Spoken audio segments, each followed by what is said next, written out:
پوچھے یہ رجب کے کنڈے ہوتے ہیں، وہ کیا ہوتے ہیں جی؟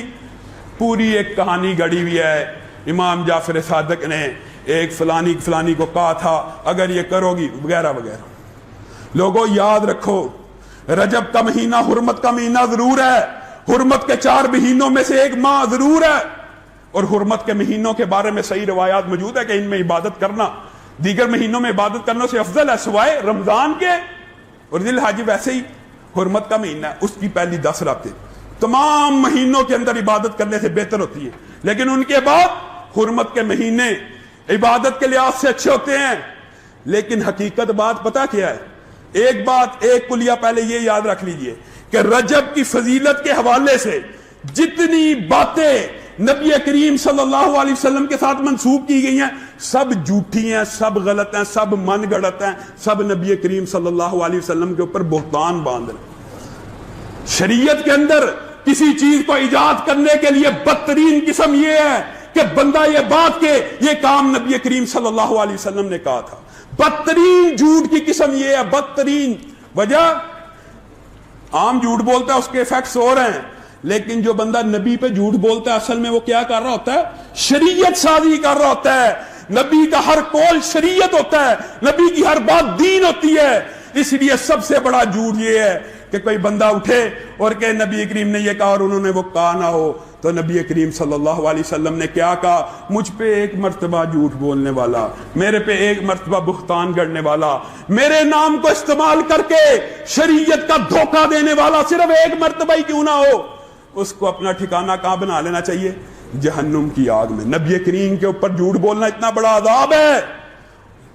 اور وجوہات بھی بیان کر دی جائے نا، یہ جی لامہ صاحب یہ جو حدیث ہے اس کی کیا وجہ ضعیف ہے؟ یہ وجہ اس کا فلاں راوی ضعیف ہے، اس کا فلاں راوی مجہول ہے، اس کی سند میں انقطاع ہے، یہ سند متصل نہیں ہے۔ ان سب باتوں کے باوجود بس اپنی اور سنگینی کی بات بتانا چاہتا ہوں۔ 22 رجب کو اس مہینے کے اندر بہت سی بدعات ہیں، 2 بدعات زیادہ ہیں۔ ایک 22 رجب کے کنڈے ہیں، اگر کسی نے مطالعہ کرنا ہے تاریخ کی کتب اٹھائیے۔ 22 رجب کو اسلامی ہسٹری میں کوئی واقعہ نہیں ہوا سوائے ایک عظیم الشان واقعے کے، وہ کیا ہے؟ حضرت امیر معاویہ کا یوم وفات ہے، حضرت معاویہ کا یوم وفات ہے۔ اس کے علاوہ پوری اسلامی تاریخ کے اندر کوئی ایک مشہور واقعہ 22 رجب کے اندر اگر ہوا ہمیں دکھلائیے۔ یہ کنڈے بھی اصل میں حضرت امیر معاویہ کی وفات کی خوشی میں ہمارے رافضی لوگوں نے ایجاد کیے تھے۔ جب کوئی دلیل نہ ملی تو امام جعفر کی طرف سے اس کے فضائل منقول کر دیے۔ لوگوں یہ ہو سکتا ہے وہ دین جو مکمل دین ہو، وہ دین جس کی راتیں نبی کریم کے صبح کی طرح روشن ہے، جس کی صبح سورج کی طرح روشن ہے، اس دین کے اندر نبی کریم آپ سے اور مجھ سے کوئی بات چھپا جائیں، آپ کو اور مجھے اطلاع نہ کریں۔ ہمارے یار دوستوں نے کیسی باتیں گڑی ہوئی ہیں جی، نبی کریم چپکے سے اٹھتے ہیں، رات کا وقت تھا جی 15 کو شعبان کو، رات کو اٹھے چپکے سے اور نفل پڑے، بقیع میں گئے۔ نعوذ باللہ، نبی کریم جو حریص علیکم، جو تم پہ اور مجھ پہ حریص ہیں کہ یہ ساری امت جنت میں چلی جائے، اتنا بڑا نیکی کا کام چھپا کے راتوں رات عبادت کر کے سو گئے۔ آپ کو اور مجھے اطلاع نہیں کی، ان کو اطلاع ہو گئی ہے۔ اور پھر 22 رجب کے بعد 27 رجب ہے جی، اس دن کیا ہوا تھا جی؟ معراج ہوئی تھی۔ اور لوگوں یہ کہاں سے فلسفے، یہ کہاں سے دن؟ اور تم لوگ اگر حقیقت میں سنت پہ چلنا چاہتے ہو، دنوں میں سب سے افضل دن جمعے کا ہے، جمعے کا ہے۔